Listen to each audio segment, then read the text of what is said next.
Drew and Nina wake up together in her bed. Drew has to meet Sasha and the caterers for the fundraiser planning this morning, but Nina suggests Sasha can handle it. He thinks skipping out on the meeting would be a bad idea, so she distracts him with kisses. They make love, and Drew notes that was an excellent way to start the day. He also points out that they went 10 hours without saying commodity nasty to one another.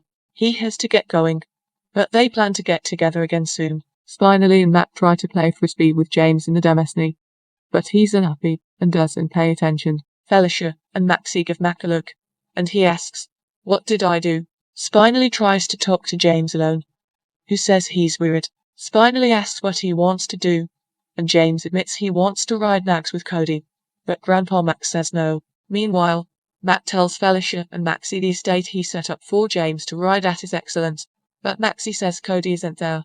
Maxie tells Max that this wasn't his call, telling James he couldn't see Cody. Maxie thinks Cody's been penalized long enough, and walks off when she sees Nina has arrived. Felicia tells Matt that he's meddled up big, and she can't help him out of this bone. Max states he doesn't need Cody in his life. Felicia says, "Fine." She points out this will take a risk on his relationship with James the longer this goes on. Matt claims he's guarding James from seeing Cody isn't the idol he thinks he is. Felicia believes that Cody could live up to James' prospects. She says people can be better when someone expects them to be. Maxie talks with Nina and can see commodity different about her, saying she's nearly glowing. She snappily asks, "Did you sleep with Drew again?" Nina admits she did, and Drew stayed over last night. Nina is confident that Drew will find her, and that what they've together will be far more pleasurable than intruding on Willow's marriage. As everyone is conversing, James sneaks off. Matt ultimately agrees to allow James to take riding assignments with Cody. Maxie thinks James will be pleased, and when she calls up to him, they realize he's gone. Outside the Quartermain forces, Tracy catches Cody daydreaming about his kiss with Sasha. He asks if she wants him to fix her steed, but she wants to take him for a lift moment. They head into the forces, and Tracy plans on testing his mind with a game of backgammon. She teaches him how to play the game. She tells him how she played it with her boys when they were youngish. She started playing it again when she was in the sanitarium dealing with a case of parasitic brainworms. It was while in the sanitarium she made a good friend in Finn. She admits she clicks with veritably many people as she did with Finn. Cody can smell she misses him, and she admits she does. As they play in Bandy Finn, Tracy worries Finn might not be too happy to see her when he gets out, given her part in transferring him to Fix. Cody informs her that he's had musketeers go through recovery, and they come out different people. He thinks Finn will forgive her, and says underneath her cold shell, she's really warm and fuzzy. Suddenly, Cody realizes he's won, and Tracy is gobsmacked. Back over at the manse, Sasha thinks about Cody when she finds his chapel on the sun deck.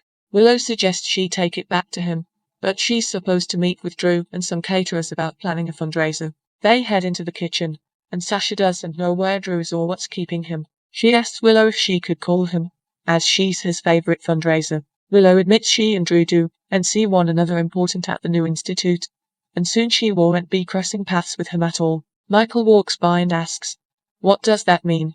Before Willow can say anything, Drew shows up. He apologizes for being late and tells Sasha they'll have to register with the caterers as he worked late last night. He apologizes for interposing, but Michael says Willow was just telling them commodity about them and the new institute. Tells Drew she's going back to nursing, so she's relinquishing. Willow says she's agonized over this, but she misses nursing. She also didn't want to fail everyone at the institute, and she'll miss working with Nina. She also thanks Drew for his belief in her. Drew says she'll always have his support, and he only wants her to do what makes her happy. Willow thanks him. She tells Michael she'll get the sun stuff together, and meet him back then. Willow leaves, and Drew also departs to take a shower. Sasha tells Michael he's a good hubby rolling with Willow's decision. Michael asks what choice he has. Lois, Gio, and Brooklyn eat breakfast outside of the boathouse. Gio needs to get to work, but Brooklyn insists he eats before his shift. Lois knows he loves his job, but come fall, he'll be glad to leave it behind him as he'll be busy playing musicales. Gio isn't so sure there will be that numerous. He was hoping his gallery job would get him noticed, but who's going to attend a gallery possessed by a killer? Lois and Brooklyn suppose the show will go on and be a mega hit because artists will love to attach themselves to others' notoriety. Still, Lois thinks he's too good to be playing for the upper class of Port Charles, calling them snots who look down on people like them.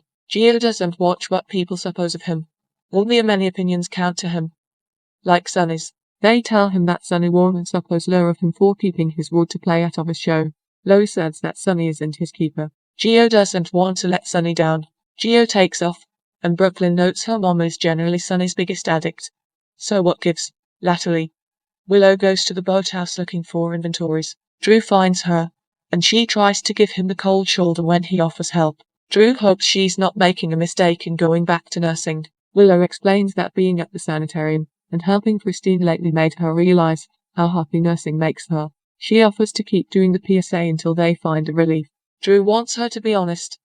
And does this have anything to do with him? Willow insists this is the only way to make effects more. She loves Michael and their family but can't stop lying about him. She knows it's wrong, and she has to put as important distance between them before she does commodity differently she regrets. She rushes out. Back in the kitchen, Sasha and Michael talk about Willow's decision. Michael says when you love someone, you want them to be happy over the course of whatever time you have together. Michael snappily apologizes. Sasha says she's made peace with Brando's death as much as she can. He tells her that she's great and that there are no guarantees in life, which includes taking a chance on love. Back in the Demersney, everyone looks for James, and Maxie has an idea of where he might be. She takes off. Meanwhile, Michael calls Nina and says they need to talk about Willow. He explains that Willow's relinquishing from the institute and going back to nursing, and he'll let her explain why. Nina says, "Oh, I can guess why." Meanwhile, Felicia and Max speak with Spinelli about what he and James were talking about earlier. Spinelli admits James was worried about not being suitable to see Cody. Felicia slams Mac. Natalia stops by Sonny's to say farewell as she's going home to Puerto Rico. She fills him in on Blaze's stint and Blaze and Christina's breakup. She suppositions Christina will fill him in further on that. She notes her son doesn't want her on stint with her, so there isn't important reason for her to stick around then. Sonny asks, "What if I give you one?" Natalia doesn't have important cash inflow right now, but Sonny has an idea. He calls Brooklyn, who's finishing breakfast with her mama. He asks her to come over as he has a proposition for her. Lois and Brooklyn arrive at Sonny's. Lois says she was interested when Brooklyn mentioned that he'd a new business proposition, so she tagged on. Sonny says he was looking forward to investing in a record marker for Brooklyn and Blaze. Brooklyn knows, and they had to defer it when Blaze went on stint. Sonny explains the plutocrat he set away is still available, so he'd like to invest in deception. Sonny wants to be a silent mate, and his cash will help make the company solvent again. Still, his condition is that they hire Natalia. He says Natalia will look after his investment, and she knows figures, is a great moderator, and will do what's stylish for deception. Brooklyn suggests they meet with her grandmother to bandy this father. Brooklyn and Natalia leave, but Sonny asks Lois to stick around. She does, and he apologizes to her. He explains he lately set up out his drug wasn't working, and he's getting it back on track. Lois thanks him for telling her, and she saw he was out, and now she knows why. He asks if they are musketeers, and square again. She replies, "Musketeers. Always. Squares. Not so important." She again asks where this plutocrat is coming from. He promises it's legal. She believes and loves him, but she doesn't want her son's business to be scammed by the feds because he's trying to impress the realmost woman in his life.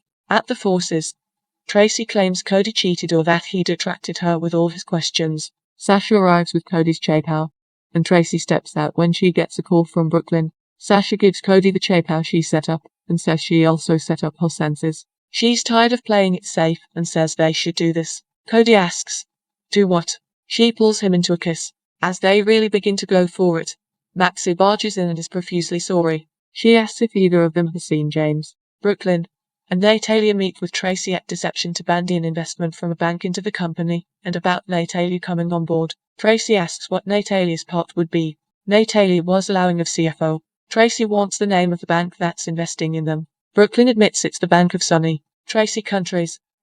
"Over my dead body." Next on General Hospital, Lucy likes Brooklyn and Natalia's idea, and lets Tracy know. Tracy glares at her. James remains missing. Cody dives into the lake. Dainty thinks he eventually has Sonny where he wants him. Check out our gallery below of Drew Kane's life and story over the times.